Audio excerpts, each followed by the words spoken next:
1 год и 4 месяца назад у меня случился инсульт. Сейчас я восстанавливаюсь. Хочу снять видео своего восстановления. Кому-нибудь оно будет полезно.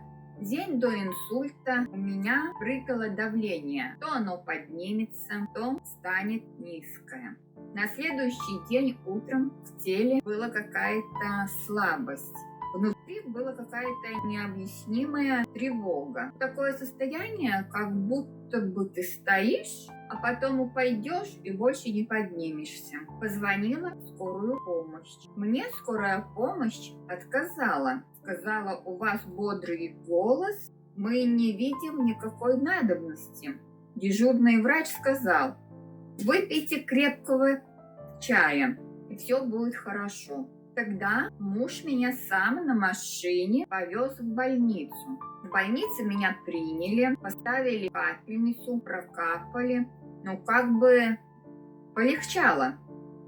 Но и врач сказал: я вас отпускаю домой. Думаю, раз врач так сказал, значит ничего страшного нет. Приехали домой, я с машины вылезла, упала. У меня отказала левая нога, я ее не чувствовала. Рука-то еще пока поднималась, пальцы шевелились, но нога, она у меня отказала. Тогда муж вызвал скорую. Скорая приехала только через час, потому что мы живем 70 километров от города. Привезли меня в больницу, проверили голову, поставили капельницу, прокапали каким-то лекарством. Пришел врач, сказал, что у вас случился ишемический инсульт.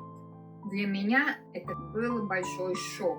Большое потрясение. Я даже не могла предполагать, что со мной такое могло случиться. Нужно было настаивать, чтобы меня оставили в больнице, чтобы за мной понаблюдали. Я спокойно, раз врач сказала, что ничего страшного, я вас отпускаю домой, я и поехала, поверила врачу. Хорошо, что со мной были мои близкие, они меня поддерживали в трудную минуту.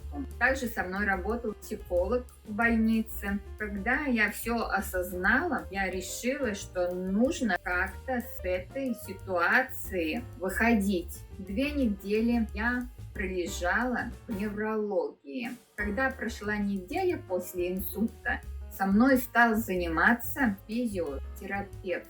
Делал упражнения с моей рукой и ногой. Конечно, он делал это пассивно, потому что я не могла пошевелить ни рукой, ни ногой. В неврологии я пролежала 2 недели. Потом меня перевели на реабилитацию. Со мной также занимались видеотерапевты. Меня научили самостоятельно садиться на кровать. Самостоятельно научили вставать на ноги, постоять 1-2 минутки. Становилась на ноги при помощи тросточки. Потом научили делать 1 шаг, 2 шаг, 3 шаг. По палате я могла самостоятельно передвигаться. С рукой было похуже. Пальцы у меня были собраны в кулак.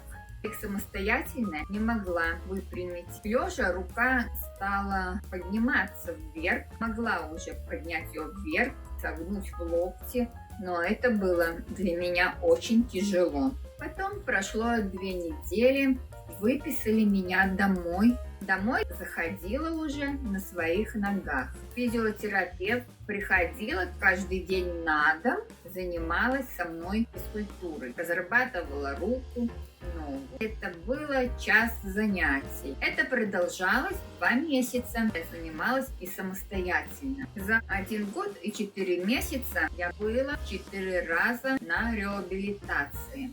За этот год и 4 месяца я многого добилась. Я хожу без тросточки. У меня поднимается рука, сгибается. Пальцами я могу разогнуть, опять согнуть в кулак. С рукой было 3 этапа восстановления. Лежа я делала упражнения. 2 этап. Сидя перед зеркалом я занималась рукой. На данный момент я занимаюсь стоя – это третий этап. Стоя заниматься с рукой самое сложно. Подписывайтесь на мой канал, пишите комментарии. Я с удовольствием отвечу на все вопросы. Здоровья, удачи всем. До свидания.